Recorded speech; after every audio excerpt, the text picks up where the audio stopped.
नौरातन भूखब मैया के मनाइब हो। 9 दिन के नौरातन भूखब मैया के मनाइब हो।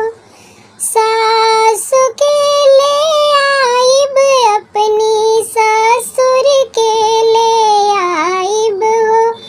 सासु के ले आइब अपनी ससुर के ले आइब हो। पान सुपारी ध्वजा नारियल दोनों से चढ़वाइब हो। पान सुपारी ध्वजा नारियल दोनों से चढ़वाइब हो। 9 दिन के नौरातन भूखब मैया के मनाइब हो। 9 दिन के नौरातन भूखब मैया के मनाइब हो। जेठ के बोलाइब अपनी जेठनी के बोलाइब हो। जेठ के बोलाइब अपनी जेठनी के बोलाइब हो।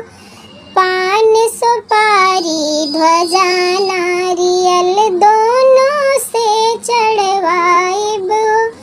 पान सुपारी ध्वजा नारियल दोनों से चढ़वाइब हो।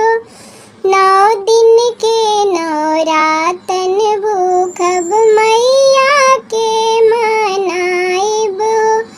9 दिन के नौरातन भूखब मैया के मनाइब हो।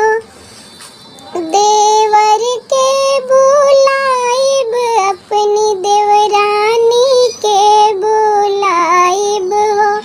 देवर के बुलाइब अपनी देवरानी के बुलाइब हो।